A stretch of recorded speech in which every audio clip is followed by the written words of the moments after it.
Vamos continuar aqui e agora nós vamos falar de o princípio da superposição de potências, certo?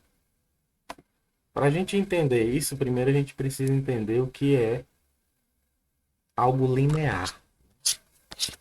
Algo linear é uma conjecturação, uma conjectura, né? Que fizeram e ela tem algumas propriedades, né? A primeira propriedade é o seguinte: f de x mais y tem que ser igual a f de x mais f de y. E a vezes f de x tem que ser igual a f de ax. Então, simplesmente conjecturou-se que se um sistema obedece essas características, ele é linear. Por exemplo, f de x é igual a 2x mais 3. Isso daqui é uma função linear? Não, não é uma função linear. Então ela não obedece essas duas regras aqui, certo? Para que ela fosse linear, eu vou calcular f de 1, que é igual a 5, e vou calcular f de 2, que é igual a 13. Então, f de 3, ou melhor, f de 1 mais 2, que é f de 3, teria que ser igual a 5 mais 13. Agora vamos ver quem é f de 3. F de 3 é igual a 2 vezes 3, 6, mais 3, 9. Acho que eu só errei aqui. E meu f de 2 aqui seria igual a 2 vezes 4, 2 vezes 2, 4, mais 3, 7, né? E aqui seria 7 mais 5, que é igual a 12.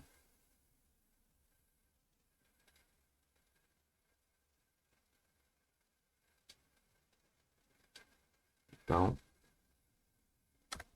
f de 3 teria que ser igual a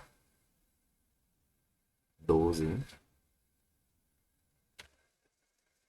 Então, ela não obedece esse primeiro princípio, né? Então, a gente já sabe que ela não é linear. Essa é uma função afim. Agora, vamos ver f de x é igual a 2x.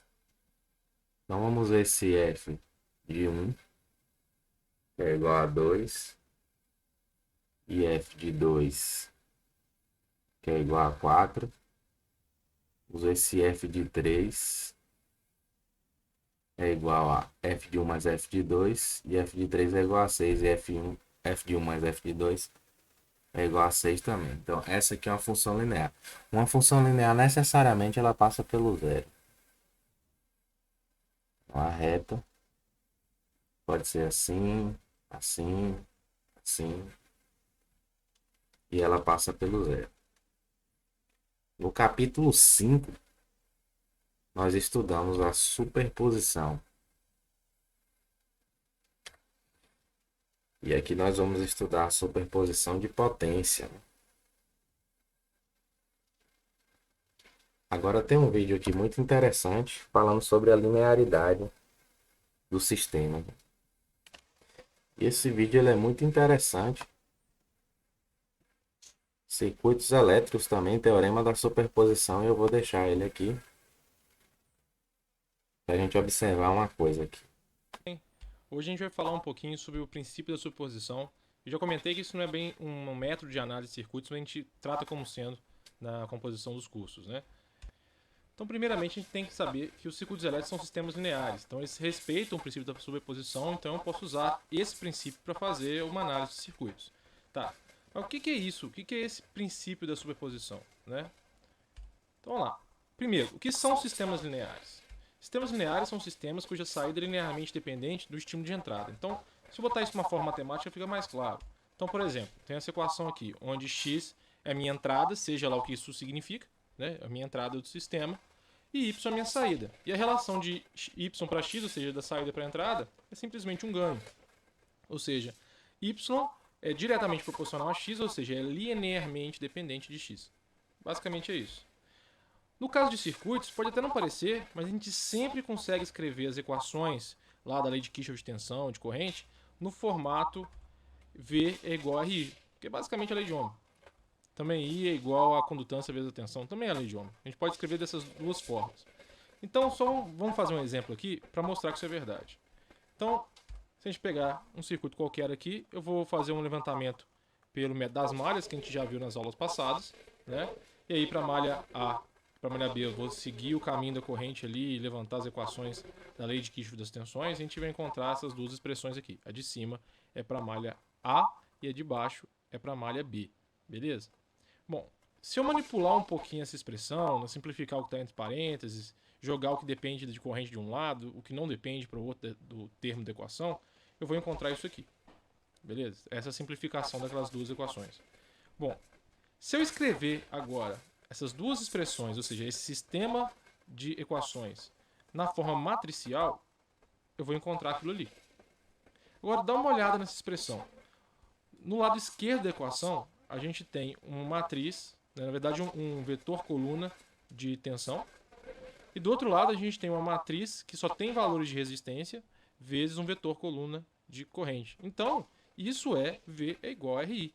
Né? Isso é uma composição matricial, lógico, se leva em consideração todas as leis de Kirchhoff que a gente já estudou, né?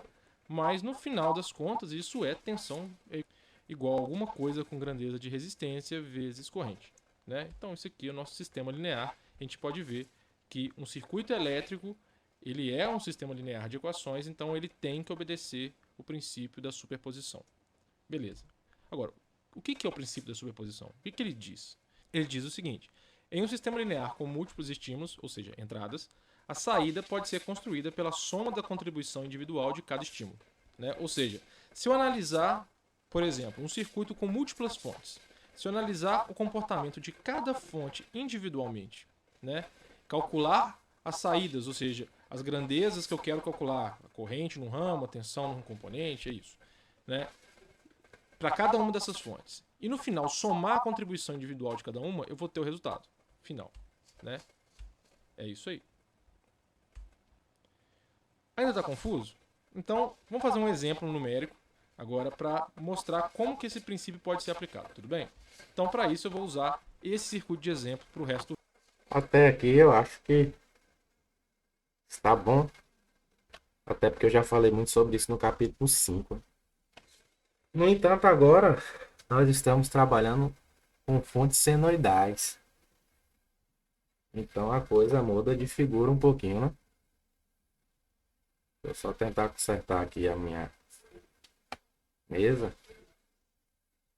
E nós vamos tentar entender aqui o seguinte. Vamos pegar esse circuito aqui, onde eu tenho duas fontes senoidais. Tá? Apesar dela estar representada aqui por mais e menos. Isso daqui seria senoidal. E eu vou fazer algumas coisas aqui para eu tentar ver como é que se comporta a linearidade aqui, né? Então aqui eu dividi esse circuito em dois e eu vou analisar a corrente 1 e vou analisar a corrente I2 gerada pela fonte 1 e pela fonte 2. A gente sabe o que? Que potência, certo? No resistor, ela vai ser igual a R vezes I ao quadrado. Essa seria a nossa potência instantânea, né? Que nós estamos querendo saber aqui a nossa potência média. Então vamos pegar o nosso I1, somar com o nosso I2 e vamos ver o que é que acontece.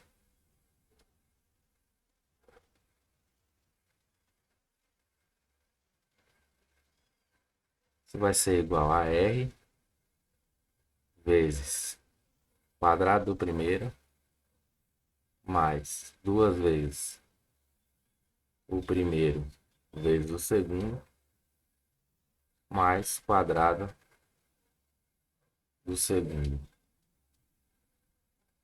Tudo isso daqui vezes R, né? Agora, eu vou só mudar os termos aqui e colocar aqui é o meu I2, tá? Meu I2 aqui. E colocar esse daqui aqui. Só reorganizando os termos, né? A nossa potência média a gente vai integrar, certo? Isso daqui, ó. De 0 a t, né? E dividir aqui por t, certo? Como a gente já fez muitas vezes aí. Eu vou tirar o r aqui para fora, até porque eu não poderia tirar para dentro. Vou colocar o I1 aqui ao quadrado mais a integral de r I2 ao quadrado mais 2r, né? Esse r é multiplicado por todo mundo aqui. Só destrinchar essa integral. 2r integral de 1 vezes I2. Todo mundo aqui de 0 a t dividido por t. 0 a t dividido por t. 0 a t dividido por t. Quem é isso daqui? Ora, isso daqui é a minha potência, né? Média. Vou chamar de potência média 1. Não isso daqui tudo, né? Só esse termo aqui. Isso daqui é a minha potência 2. Minha potência média é 2.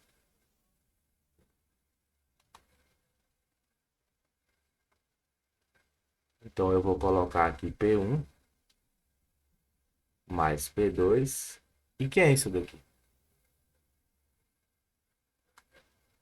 Então perceba que o princípio da linearidade de potência aqui não foi estabelecido, né? Ele não foi estabelecido. Para que ele fosse estabelecido, isso daqui teria que ser igual a zero. Mas, conjunção subordinativa de adversidade, me corrija se eu estiver errado.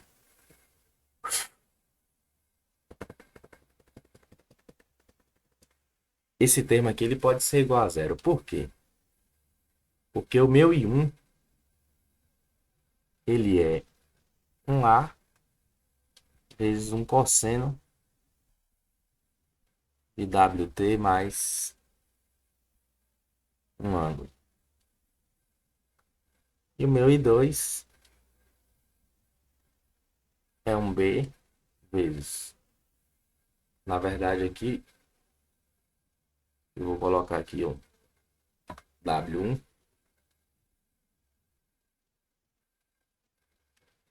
E aqui vai ser cosseno de W2T mais um outro ângulo.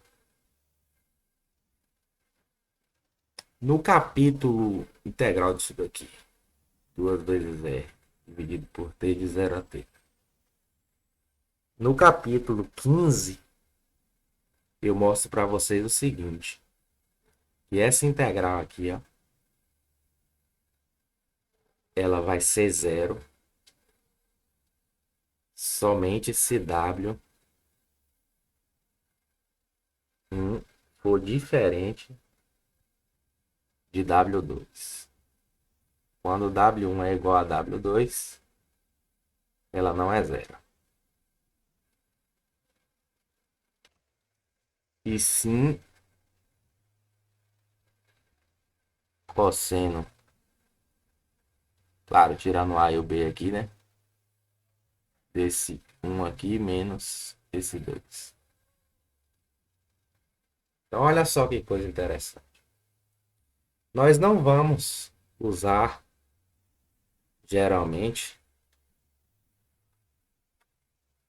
fontes com frequências diferentes, né?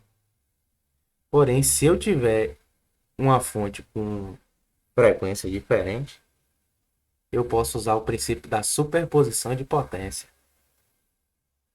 Olha só que coisa interessante.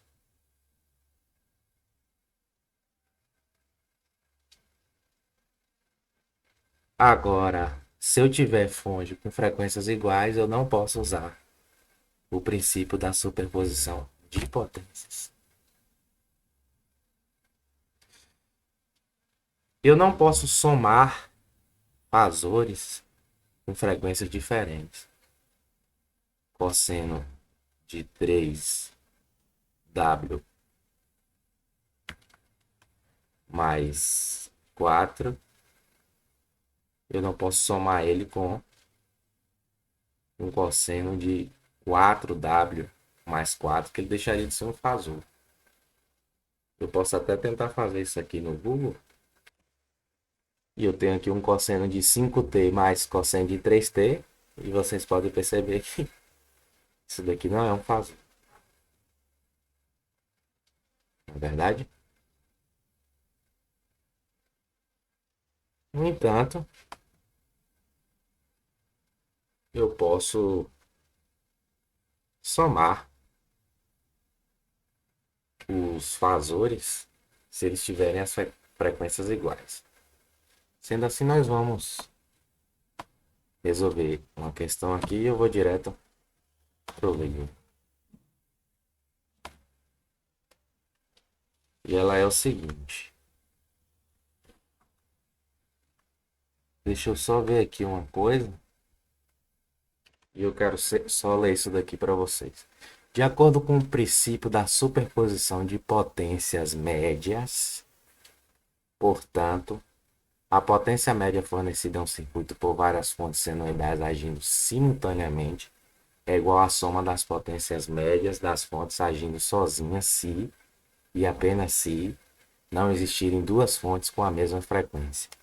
Usando raciocínio semelhante, é possível mostrar que o princípio da superposição pode ser usado para calcular a potência reativa ou a potência complexa fornecida a um circuito por várias fontes senoidais, contanto que não existam duas fontes com a mesma frequência. Se duas ou mais fontes possuem a mesma frequência, o princípio da posição de potência deixa de ser válido, mas o princípio da superposição normal ainda pode ser aplicado, certo? Ou seja, onde você substitui a corrente, você pega a corrente 1, a corrente 2 e tal. Isso ainda pode ser usado. Só não é válido o princípio da superposição de potência. Nesse caso, usamos o princípio da superposição para determinar as correntes fasoriais produzidas pelas fontes agindo sozinhas e somamos as correntes para obter a corrente fasorial total. Então, veja, olha só. O circuito da figura 11.72 contém duas fontes senoidais. Para ilustrar a superposição de potência, considere os dois casos. O primeiro caso é o meu VA igual a 12 vezes cosseno de 3t e 4 vezes cosseno de 4t. Determine a potência média absorvida pelo resistor de 6 ohms. Vamos pegar esse circuito aqui, dividi-lo em dois. Aqui eu tenho VA e tenho VB, então eu vou trabalhar só com esse e depois só com esse aqui. Transformei isso daqui para o domínio da frequência. E aqui embaixo eu tenho que 1 é igual a isso e 2 é igual a isso. Esses fasores estão associados a frequências diferentes. Eles não podem ser somados. Eles não podem ser somados. Então eu não poderia fazer isso daqui certo? Calcular essa corrente, normalmente, depois somar as duas e calcular a minha potência normal. Eu não poderia fazer isso, porque eu não posso somar os fasores. Porém, por obra do destino, a gente pode simplesmente pegar a nossa potência e calcular ela dessa forma aqui. Ó. Mesmo que eles não podem ser somados, né? A gente coloca. Quando a gente fala, claro que eles podem ser somados, né? Mas ele não vai virar um outro fasor, tá? A gente soma aqui e acha a potência. Seria 6,48. No caso 2, os fasores podem ser somados. Então, é muito simples, né? Você pega a corrente 1, a corrente 2, certo?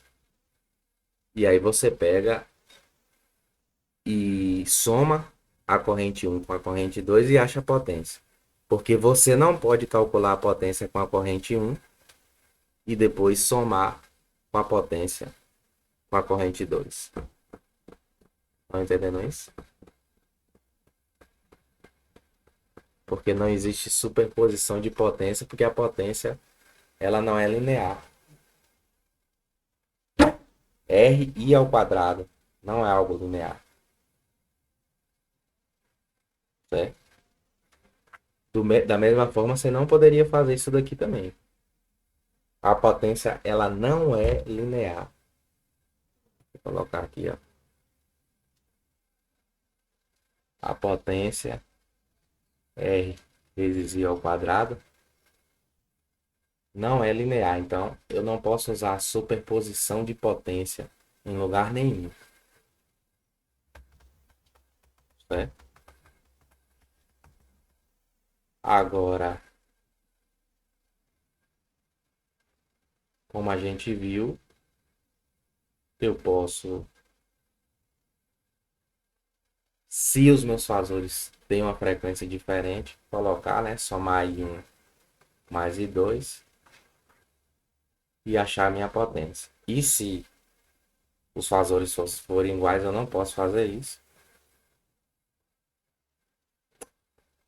Se os fasores forem iguais, claro que eu posso fazer isso, né? Porque aí eu posso somar um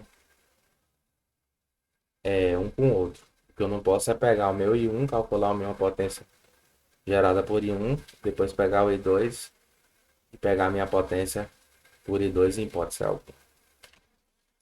Passando por isso,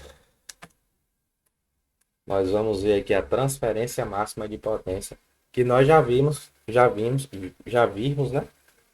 Se eu vir ela, nós já vimos. Acho que nós já vimos no capítulo 5. Sou professor de português, então me perdoe. E essa aqui é a transferência máxima de potência. Ela também serve para quando a gente tem impedâncias, né? A transferência máxima de potência ela ocorre com o seguinte. Eu tenho aqui a minha fonte. Eu tenho aqui um resistor. E eu tenho aqui um outro resistor. Certo? Eu tenho aqui R1 e tenho aqui R2. Primeiro eu vou fazer, eu já fiz isso lá no capítulo 5, mas eu vou fazer novamente. E aqui eu tenho a minha fonte. Eu quero saber qual é a minha corrente, ou melhor, quais são os valores. Eu vou fixar esse resistor aqui R1. Isso daqui vai ser fixo. Certo? Isso daqui vai ser variável. Com isso daqui fixo, eu quero saber qual é o valor desse resistor R2 para que minha corrente ela seja, para que minha potência aqui ela seja a maior possível. Como é que eu posso fazer isso? Bom, eu sei que a minha potência ela é igual a R2 vezes I ao quadrado. E a minha tensão ela é igual a R1, que é fixo, mais R2 vezes I. Logo, o meu I também é igual a isso daqui, ó.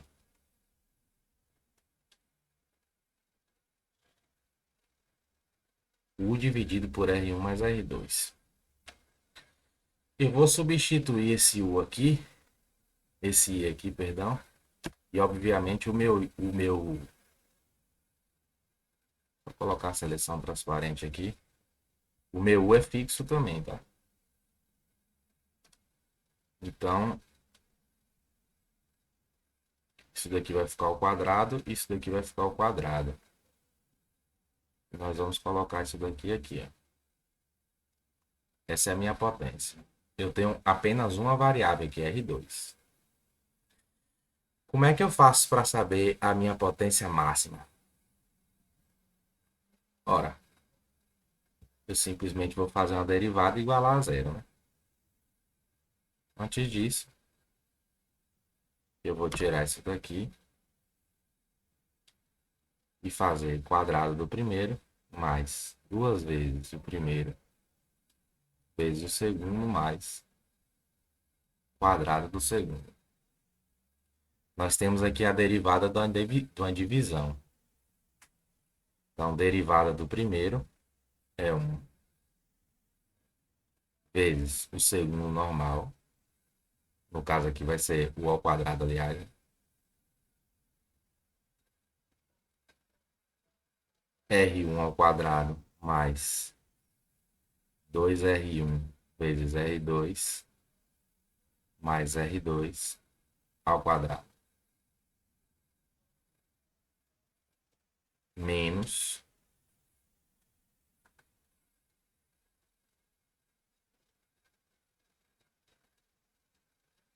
derivada do segundo, isso aqui vai dar zero.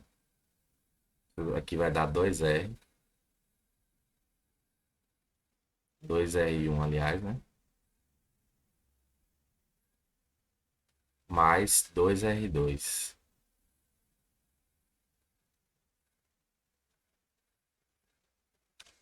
Isso tudo dividido pelo segundo ao quadrado.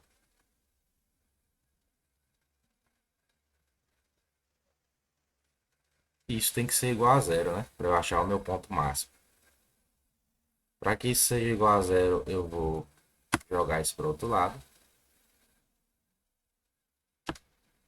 Certo? E aqui eu tenho o seguinte. Só esqueci de colocar o meu parênteses aqui. E aqui certamente eu errei em alguma coisa. E aqui eu esqueci derivada do segundo vezes o primeiro normal. Deixa eu só voltar aqui, ver se consigo voltar aqui.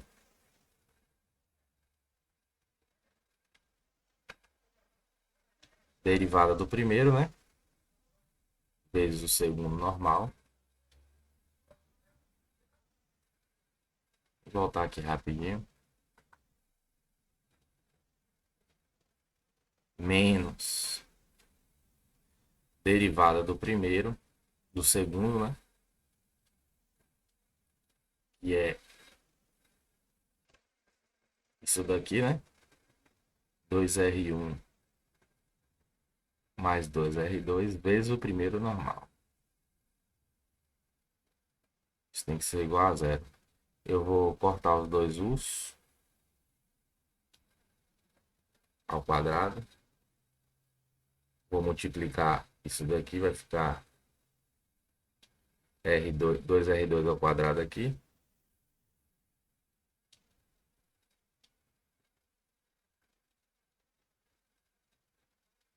Eu vou cortar isso daqui.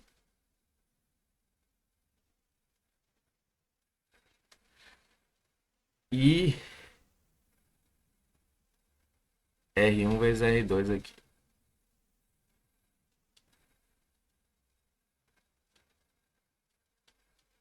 Vou tirar isso daqui. Aqui vai ficar menos.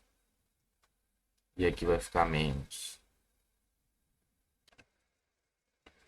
Agora eu vou tirar isso daqui. Difícil, né? Ai, meu Deus, cliquei em alguma coisa errada aqui. Pronto, agora acho que foi. Vamos tirar isso daqui. Isso daqui eu vou cortar com isso daqui. R2 ao quadrado menos 2R2 ao quadrado vai ficar menos R2 ao quadrado. Passando para o lado de cá, aqui é menos R2 ao quadrado. Passando para o lado de cá, vai ficar mais R2 ao quadrado. Retiro o quadrado. Retiro o quadrado. E R1 tem que ser igual a R2. Então, olha só.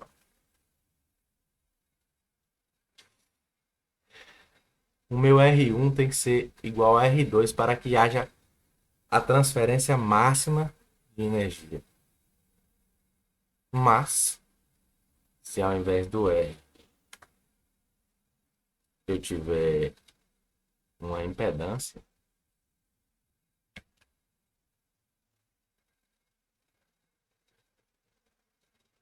vamos ver como é que isso vai se comportar. Essa impedância Z1 ela é fixa. Essa Z2 ela é variável. Vou tirar isso daqui. Aqui eu vou fazer direto pelo livro, porque é basicamente a mesma coisa, né? Lembrando que a potência fornecida na carga, aqui eu tenho ZT, tá vendo? Que é RT mais X de TJ, e eu tenho ZL, que é RL mais XLJ. A potência média fornecida pela carga, a gente sabe que é IM ao quadrado dividido por 2, como a gente já viu, vezes o nosso RL, né? Tô falando de potência ativa, viu, gente? Eu tenho até esse vídeo aqui, ó, me salva POT 14, máxima transferência de potência. Caso vocês não entendam, para não ficar muito grande o vídeo, né? Vocês podem estar assistindo esse vídeo aqui. Eu vou até fazer o seguinte. Eu vou colocar esse vídeo aqui. Me poupa de fazer a explicação. Até porque é a mesma coisa. E o cara explica bem aqui. Talvez até melhor que eu. Aqui nesse esquema que a gente tem. Então a gente tem aqui uma fonte. Só que olha só. Normalmente a gente estava falando antes de fontes de tensão ideais. Ou seja, elas não tinham nenhuma resistência. Ou até nem em razão da fonte ter alguma impedância, mas sim da linha de transmissão. Então imagina que aqui nessa fonte está sendo produzida energia elétrica e aqui é a tua casa. O que acontece? Até a corrente sair daqui e chegar aqui na tua casa, com certeza ela vai passar por várias linhas de transmissão que vão ter associadas uma impedância que a gente vai chamar de ZTH por causa do TVNAN lá. Então a gente vai considerar que a parte esquerda... Ele simplesmente adicionou, né? Esse ZTH, que no nosso caso aqui é esse Z1, né? Eu ia fazer aqui, mas se for poupar o trabalho, ele faz para mim. Dessa linha aqui, essa parte do circuito está ligada à geração de energia, mais a linha de transmissão, e aqui a gente vai ter um ZL, que é a carga que tu está ligando aí na tua tomada, ou seja lá onde for que tu esteja ligando. Então, olha só, a gente vai escrever esse ZTH como sendo um RTH mais um JXTH, e a mesma coisa para o ZL. Vai ser RL mais JXL. Agora a gente vai tentar calcular qual é esses valores de RL e XL que vão fazer com que a potência que é dissipada nessa carga seja máxima. Então, vamos começar aí escrevendo uma fórmula para a potência que está sendo dissipada nessa carga. Primeiro, então, vamos escrever qual é a impedância total vista pela fonte. A impedância total, que eu vou chamar de Z, vai ser a resistência TVNAN mais a resistência da tua carga, mais J, XTVNAN, mais o X da carga. Agora, se tu quiser calcular a potência, tu pode usar aquela fórmula que a gente viu na última aula, P igual ao módulo de I ao quadrado vezes o R. Para isso, a gente tem que calcular o I. Então, o I ele vai ser V sobre esse Z aí. Então, ele vai ser V sobre RTH mais RL mais J, que multiplica XTH mais XL. Então, essa aqui é a nossa corrente. Substituindo isso aí na fórmula dessa potência, ó, se a gente está interessado na potência da carga, então esse R aqui que a gente está considerando, claro que vai ser o R da carga. Então, eu vou substituir isso aí na nossa fórmula da potência. Então, o que acontece? Qual é o módulo desse I? O módulo desse I ao quadrado vai ser o módulo do V ao quadrado mais essa parcela ao quadrado mais essa parcela ao quadrado, porque a gente tiraria a raiz aí se não fosse ao quadrado, mas como está ao quadrado, fica apenas essa soma. Então, eu vou ficar com essa fórmula aqui, ó. P vai ser o módulo do V ao quadrado vezes esse RL aqui, isso tudo sobre isso aqui, só que elevado ao quadrado. Então, RTH mais RL ao quadrado mais XTH mais XL ao quadrado. A partir daqui, para tu descobrir qual é a máxima potência, lembrando que RTH e XTH são fixas, são constantes, porque são as impedâncias da linha, e o RL e o XL são variáveis que tu quer descobrir qual é o valor. Então, para descobrir os valores de XL e RL que maximizam essa potência, tu vai ter que tirar a derivada da potência em relação a RL e igualar a zero, e tirar a derivada da potência em relação a XL igualar a zero. Esse é um cálculo que não é muito difícil, mas é trabalhoso, então eu só vou apresentar aqui qual é o resultado final. Se tu fizer essa conta aqui de derivadas parciais, tu vai chegar no seguinte resultado, então, XL vai ser igual a menos XTH e RL vai ser igual a RTH. Então, o nosso ZL ele vai ser RTH menos J XTH, que é igual ao ZTH, só que conjugado. Então, essa aí é a condição para ocorrer a máxima transferência de potência naquele circuito. Como é que a gente pode interpretar isso aí, então? Olha aqui, se esse aqui era o nosso circuito, e a gente quer saber quando a potência é máxima, quando é que a potência é máxima? Se tu lembrar lá daquele fator de potência, a potência é máxima se o cosseno de φ é igual a 1. Então, olha só, se tu somar o ZTH com o ZL, que é a impedância vista pela fonte, aquele Z lá, então ele vai dar o quê? RTH mais RL mais J.